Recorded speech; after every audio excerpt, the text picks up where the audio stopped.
Bienvenue dans cette nouvelle édition d'Émotions en avant-plan.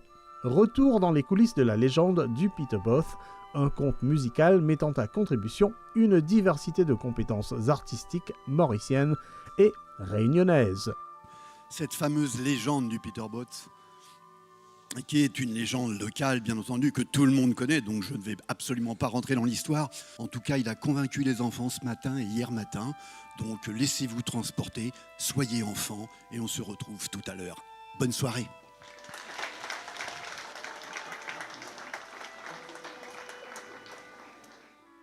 Initiée par Philippe Mournetas, cette production est une adaptation de la légende du laitier Chiantac, cette fois nommé Sanka, qui fait une découverte merveilleuse mais qui finit par attirer sur lui une malédiction le transformant en pierre. Pour rappel, l'artiste aux multiples talents Mélanie Pérez a assuré l'écriture du spectacle. Ashish Bissundial signe la mise en scène, la musique interprétée par l'ensemble instrumental des Mascareignes, dirigé par Daniel Bargier, a été composée par Jean-René Bastien. La légende du Peter Both a été présentée au Codan Art Center du 13 au 15 juillet.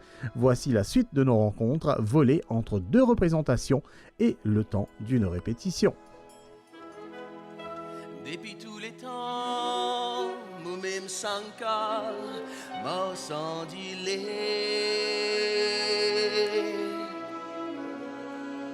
dans génération, moi-même dernier m'a senti. Lorsque l'on lance l'idée, au départ, on se le représente dans sa tête dans un premier temps, on se le met ensuite par écrit, c'est sûr, mais on se dit, voilà, on a une idée, et cette idée, elle mûrit, et donc elle germe.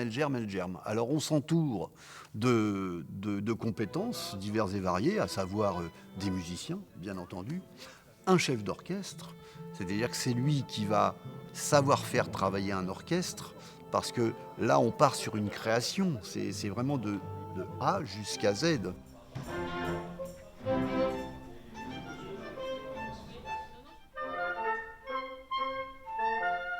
On est donc parti sur une création, ça veut dire que je me suis rapproché de Jean-René, j'ai cherché des compositeurs, j'en ai trouvé quelques-uns. J'ai pris Jean-René parce qu'il était disponible et qu'il était très volontaire dans ce projet. Et il a écrit une musique formidable, je trouve. Alors, il y a eu énormément de travail avec Jean-René, on a fait énormément de travail tous les deux. Mais ensuite, cette musique a été traduite par les musiciens sous l'égide d'un chef d'orchestre. Donc il y a des compétences à ce niveau-là, parce qu'il faut savoir faire travailler un orchestre, c'est quelque chose de bien particulier, il faut avoir des idées, il faut connaître ce qu'on lit, c'est-à-dire la partition qu'il y a dans les yeux, il faut savoir la lire, il faut savoir l'interpréter et lui donner du sens et lui donner quelque chose de musical. Et ça, c'est la compétence d'un chef d'orchestre. Qu'est-ce que tu fais là? Comment t'as pédé?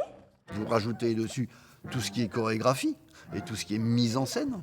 Donc là, vous faites intervenir un metteur en scène. Je me suis rapproché de Ashish qui a été emballé par le projet. Et Ashish a mis ses compétences en œuvre. C'est pas si évident que ça. Ensuite, il y a une coopération entre Ashish et le chef d'orchestre parce qu'il y a une espèce de complicité entre les acteurs et les musiciens parce qu'il y a des départs, des réponses, etc. Et ça, il faut vraiment un travail fait là-dessus bien précis. C'est mieux que les bras soient encore plus lourds, les cuivres. D'accord. D'accord. Sur ce numéro-là. Je trouve ça là. Il est ça. Le tempo, la durée, c'est ça. Ça même. Le dos. Parfumé pas tout. En termes de théâtre, tout est plus ou moins carré. Il y a une question de timing, de cueing qui est là, parce que ce sont principalement les répliques. Et les pièces de théâtre, très souvent, pas nécessairement généralement, sont aussi beaucoup plus psychologiques. Donc il y a plusieurs interprétations qu'on a. Les gros timoun même ça. Bandimoun. Aïe, c'est qui mauvais ça. C'est trop ça là. Qui dit ça, ce l'auto? Ça même.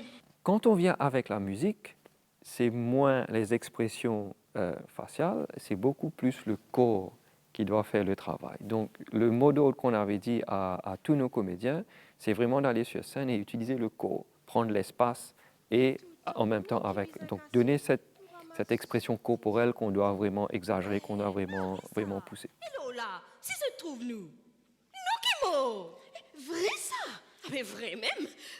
Jusqu'à la pleine ligne qui nous gagne un sens. Il a fallu quand même, et chapeau à tous les musiciens, ramener ces deux mondes ensemble, le monde des comédiens et le monde des musiciens. Donc ça a pris du temps pour pouvoir trouver nos repères.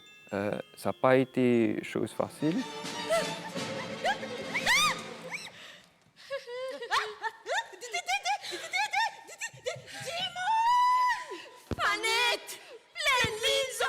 Mélanie chante, et elle chante vraiment bien, tout le monde connaît Mélanie comme chanteuse. Guillaume chantait, oui, mais là on a découvert comme chanteur et acteur, chanteur-comédien. Donc il a fallu quand même pas mal de travail. Oui, le reste là. Qui te le fait là? Non, attends.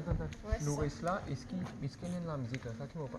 Daniel, qu'est-ce que tu as après le reste là? C'est important d'avoir le côté sono et calé, mais c'est vraiment important de donner un côté, cette interprétation visuelle, et ça c'est que le corps. Hormis le côté technique, que ce soit les costumes, la lumière, etc. Mais principalement, c'est un travail d'acteur et un jeu corporel. L'amour dans ton regard. Quand on sort du virtuel pour venir au réel, c'est un peu comme un bonus. Je peux le dire comme ça, comme un bonus, parce que là, je découvre ce que j'ai composé en vrai, avec de vrais instruments, et puis j'ai l'opportunité un feedback des musiciens qui me donnent leur avis sur ma partition. Il y en a qui ont pris cette initiative parce que quand on orchestre, j'ai pas un orchestre à ma disposition pour essayer des idées. Et on est un peu en suspens avant de découvrir le réel. Mais là, j'étais content d'avoir ce retour des musiciens, des suggestions, des idées avec le chef d'orchestre, Daniel. Et comme je suis croyant, je dis c'est une bénédiction. Les compétences donc du compositeur, on en a parlé, mais il y a aussi les costumières derrière, il y a le maquillage, etc. Mais il y a toute la logistique qui est encore plus lourde derrière, parce que trouver des gens pour essayer de rentrer dans un projet, ça reste encore relativement facile de faire passer l'idée. Mais c'est toute la logistique qu'il y a derrière, c'est-à-dire de faire voyager des gens, les faire venir, faire voyager des instruments, qu'il faut payer un billet d'avion pour faire voyager un instrument de musique. Donc il y a toute une logistique. Et ça, moi je m'attelle à vouloir, c'est pas de la prétention, à vouloir tout gérer. 1, 2, 3, 4.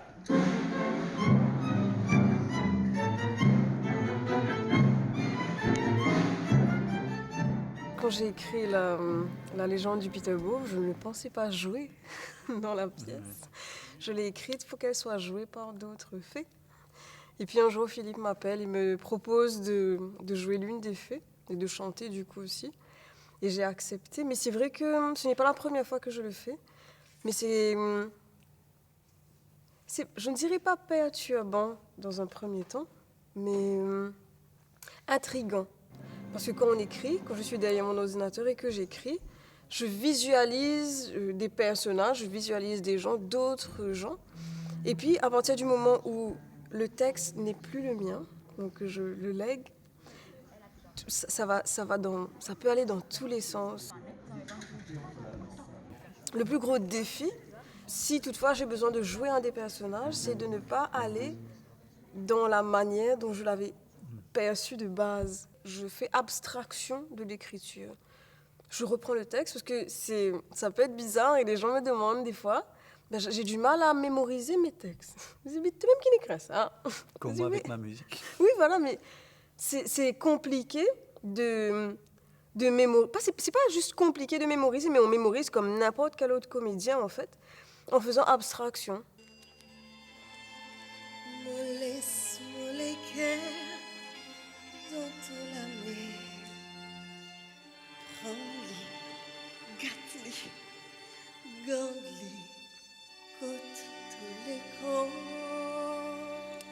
Et si c'est une expérience fun, un peu plus relax, qui est peut-être une pièce de théâtre, par exemple, le Tramway nommé Désir, voilà.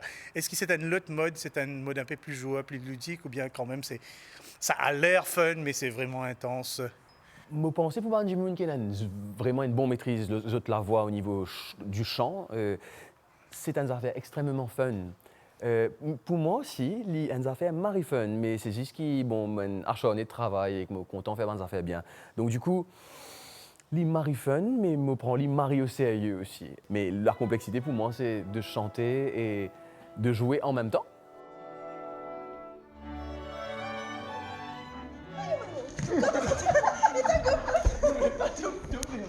Il y avait une très bonne entente justement entre les comédiens, peut-être le sujet aidant aussi. C'est un peu retombé en enfance aussi. Même durant les répétitions, on se tape des barres de rire, on est obligé de... Quand on fait de la comédie, en général, on tombe dans l'enfance. Le théâtre en général, quand on répète, quand il y a des délires qui arrivent, et en plus s'il y a une bonne synergie entre les comédiens et le metteur en scène, là ça peut être de vrais fous rires. Enfin, c'est exactement ça, ce qui s'est passé pour Peter Both en tout cas. L'entraide, la bonne entente entre tous, même avec Ashish, etc. Je pense que c'est ce qui a un peu aidé à faciliter le grand pas. On s'entend très bien, et puis c'est vrai que quand on fait de la comédie comme ça, il y a beaucoup de rire, quoi. Ça a poussé de bien. Il y a toujours eu dans cette légende des choses assez ambiguës. On sympathise avec le laitier. En même temps, c'est vrai qu'il commet une faute, etc. Donc, pour vous, dans votre façon de revisiter ça, est-ce que vous vous êtes dit que voilà, voici le méchant, voici the good, the bad, etc. Ou bien c'est resté ambigu? On a préféré garder un peu ambigu. Je pense quand il s'agit d'une histoire pour les enfants, c'est vrai, c'est tellement facile d'aller vers the good versus the bad. Et c'est vrai que Sanka commet cette faute monumentale. Et c'est la raison pour laquelle, vers la fin, il revient. Donc il y a toujours de l'espoir. C'est vraiment, je pense que c'est important avec des contes pour les enfants de donner un petit espoir au lieu d'aller sur quelque chose qui, voilà, tu vas payer les conséquences et Mon Sanka, c'est un Sanka qui est mari innocent, mari naïf, qui a encore beaucoup pour apprendre dans la vie et qui, malheureusement, pour faire une bande lérée, qui pousse seul ce destin. Donc, du coup, c'est un personnage assez crédule, assez innocent, qui gagne tout peut faire un seul lérée, nous tout fait lérée, il fait un lérée, il paye sa lérée là, marissé. Traka? Aïe, un marisoli traka. En même temps, Sanka fait quelque chose qu'il ne faut pas faire. C'est ça la beauté de l'histoire. Sanka révèle un secret qu'il ne faut pas lui révéler. T'en déconnes, c'est pas vrai? Toutefois, beaucoup de monde pourrait trouver ce talent parce qu'il nous tout, il a la chance qu'il y a du monde qui confie nous un secret et qui nous bave dans mine. C'est quel coup de qui peut dérouler? Rapproche-toi. Rapproche-toi. C'est toute une équipe, c'est-à-dire qu'il y a l'équipe technique et les comédiens, là il y a des musiciens, il y a des gens qui nous aident. Les grands spectacles sont toujours formateurs, qu'on soit nouveau, qu'on ait fait du théâtre il y a 10 ans ou la semaine dernière. En fait, le fait d'avoir ces grands spectacles-là, ça permet aussi un public différent, mais nous aussi en tant que comédiens de se dire... Voilà, effectivement, il y a un budget, il y a quelque chose qui est proposé. Personnellement, moi, je vis de mon métier. Je suis comédienne. Je vis de ce métier-là depuis des années. Je fais d'autres choses à côté, certes, mais je me dis que je peux dire oui à une petite production, mais je peux dire oui aussi à une grande production. C'est-à-dire que le comédien, il doit pouvoir s'adapter et rentrer, se faufiler partout. Et s'adapter beaucoup. Là, pour ce projet, on a eu beaucoup d'adaptations, musiciens, comédiens, etc., metteurs en scène. Pour moi, c'est un métier d'adaptation. Qui te fait là? Comment t'appelles? Quand t'es resté? Quel âge tu as? Ta maman connaît là? La durabilité et l'avenir de projets avec une certaine ambition, est-ce que cet avenir-là réside en un système self-contained où la billetterie paye tout? Ma réflexion, ma réponse est très claire. On ne peut pas se fier uniquement à la billetterie. Pour de grands projets comme un musical, par exemple, avec costumes, avec tous les techniciens, avec tous les artistes, je pense pour pouvoir aller vers ces projets, il nous faut avoir du mécénat, du funding ou du corporate sponsorship, s'il y a des corporates qui veulent acheter des billets, ou un soutien, ça va vraiment intéresser les gens, ça va apporter quelque chose de différent sur la scène culturelle.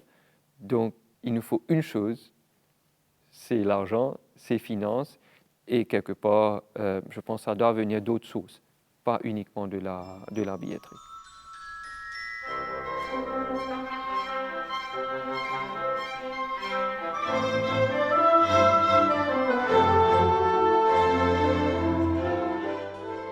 La légende du Peter Both, hommage à une légende d'ici mêlant théâtre, chant et musique philharmonique.